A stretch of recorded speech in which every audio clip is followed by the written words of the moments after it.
Welcome back to the channel, guys. I'm BraveX Hero, and with the launch of Season of the Seraph and the release of over 40 plus weapons, I decided to compile a list of the best weapons for PvE. And don't worry, for my PvP diehards out there, I'm gonna be making a similar video for PvP. So if you enjoyed today's content and you're new to the channel, do me a huge favor and click that subscribe button for more Destiny 2 content. And remember, you can find a full breakdown of all these weapons down below in the description. Now with that out of the way, let's get started with our first weapon. Now the first weapon we have on the list today is the Prolonged Engagement. This is a kinetic stasis 900 RPM SMG. Now this isn't our first lightweight frame SMG for the kinetic slot. We've had others such as the Multi-Mac and the Submission, but this is our first stasis lightweight frame SMG. And wow, this SMG comes with some really nice perks. But for the sake of keeping this video short, I'm only gonna cover 2 different perks. But hey guys, don't worry, if you're a fan of my PvE videos, I've got a build with this SMG that's gonna blow your mind. But for now, let's keep it simple. Now the Prolonged Engagement does lack in the range department, which is why we're gonna go with the barrel hammer forged rifling. Up next, you wanna go with the perk High Caliber Rounds. This is gonna consistently stun lock minor enemies.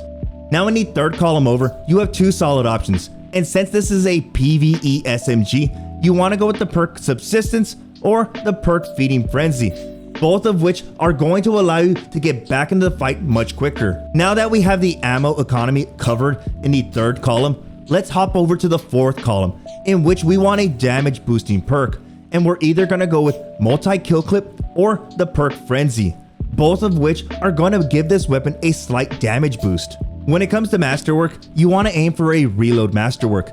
Look guys, you wanna consider this SMG the SMG you use when you just wanna take down all those trash tier enemies. When you've got 1,000 thrall running at you, this is the SMG that's gonna get the job done. Consider it the kinetic version of the funnel web. Now this SMG is really easy to obtain, but it's very difficult to get the god roll you want. You can easily acquire this weapon by completing strikes and earning rank up packages from Commanders of Allah. The reason it's difficult to get the roll you want is because the third and fourth column come with over 10 plus perks. Even though I started with this weapon, don't consider it the lowest on the totem pole. This is one of my favorite weapons so far in the current season, and I'm gonna be making a separate video altogether. Up next, we have the returning Ikelos Shotgun. And yes guys, this is a craftable weapon, meaning you can get your god roll easily. Now if you've been playing Destiny a lot lately, then you know that we have a lot of different varieties of shotguns, but we lack in the rapid fire frame shotguns. And this is where the Ikelos lands. It is a rapid fire frame shotgun. Starting off, you want to use the perk Barrel Shroud. This is going to give it a +10 to stability and a +10 to handling. The reason we're going with Barrel Shroud is when we lay down on the trigger and fire all 7 rounds, we want to be consistent on our shots. Why? This is a PvE shotgun, and when you're dealing damage to any high tier enemy, you want to be as consistent as possible with every shot. Up next, you want to go with the magazine Tactical Mag, and this is for several reasons. Number 1, it gives you a +1 to the magazine, thus bringing your ammo capacity to 8. Next over, it gives you a +10 to reload speed and a +5 to stability. Now in our third column over, you want to go with either Enhanced Subsistence or Enhanced Threat Detector, both of which are going to allow you to take down more enemies. With Enhanced Subsistence, every enemy you kill will reload a portion of your magazine back. And with Enhanced Threat Detector, you get increased reload stability and handling when you're in close proximity of enemies. Now in the fourth column, you have a lot of good options for enhanced perks. For starters, you can always go with Enhanced 1-2 Punch or Enhanced Trench Barrel. These are the polar opposite of each other and they kind of do the same thing. Selecting one would all depend on whatever playstyle you want to go with. Do you want to melee after a shotgun shot, or do you want to melee before your shotgun shot? Or you can always go with the perk Enhanced Vorpal Weapon. This is going to give you a small damage boost against bosses. As for me, I'm going to go with Enhanced Incandescent because I like to see my enemies blow up.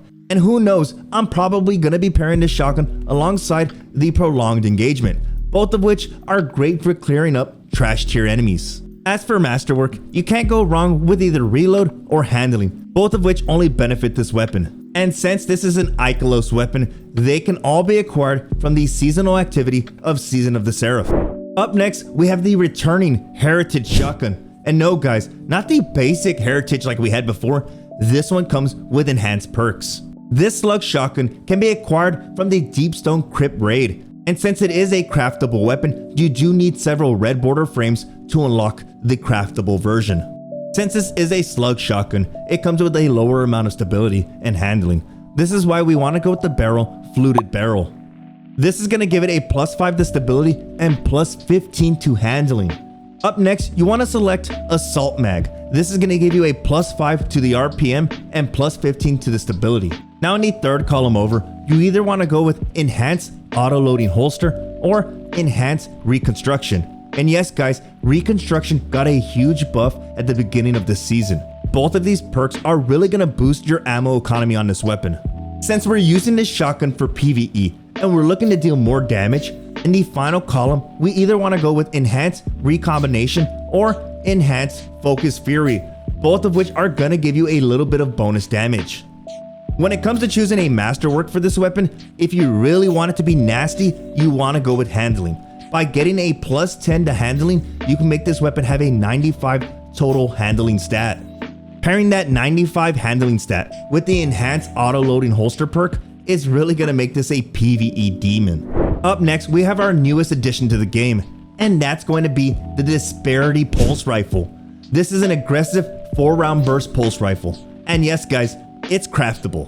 Now you can easily acquire this pulse rifle by focusing engrams at the loot table for the season located at the helm. Since this is an aggressive burst pulse rifle, you want to go with the arrowhead break. This is going to lower your bounce intensity to 3, which is almost non-existent, and move your recoil direction to 97, which is completely vertical.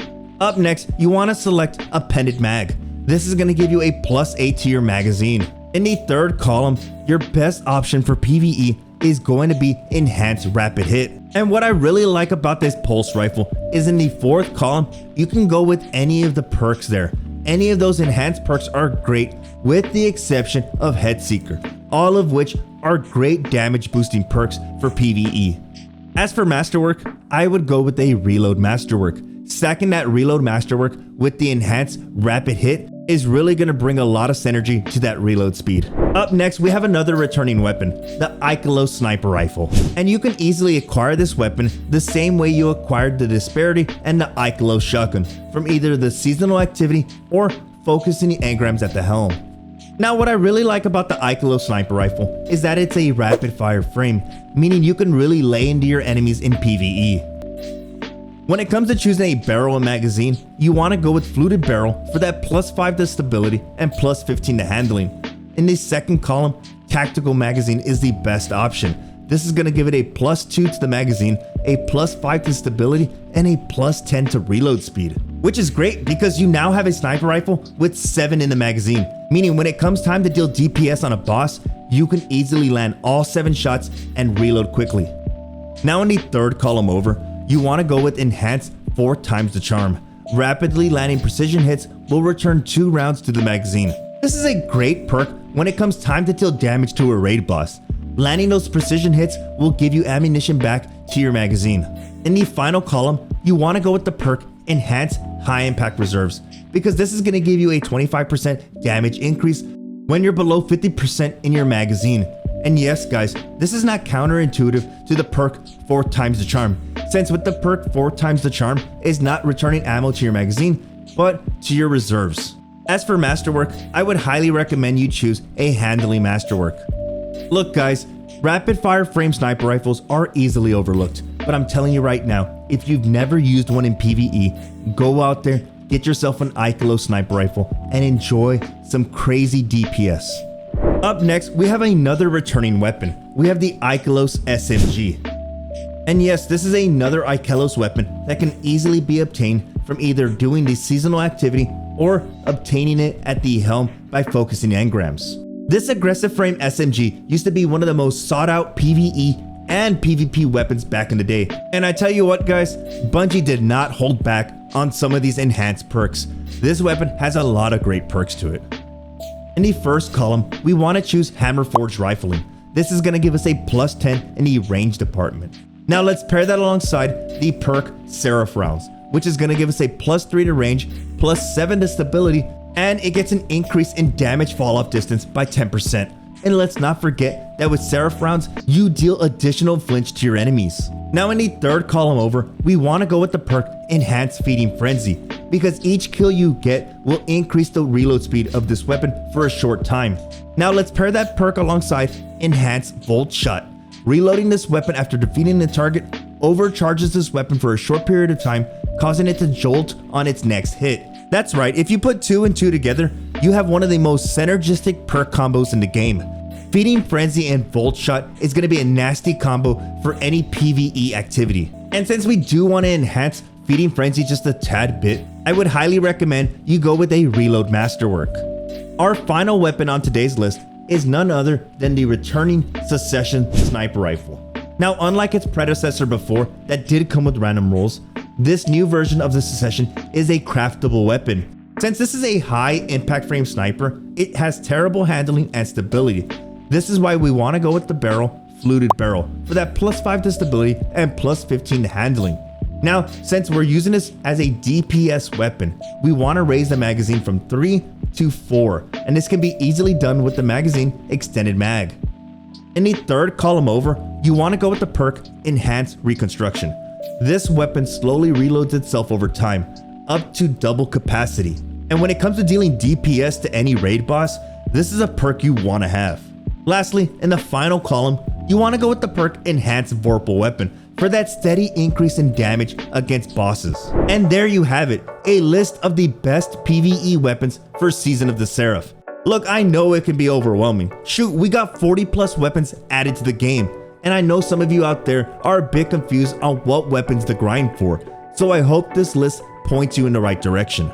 If you enjoyed today's video, then do me a huge favor and click that like button. Also, if you're new to Destiny 2 and you're looking for friends to group up with, you might want to consider joining my community Discord. There's a lot of group activities going on, and you might find a friend or two. Thank you so much for stopping by and watching today's video. You enjoy the rest of your day, and I will see you in the next video.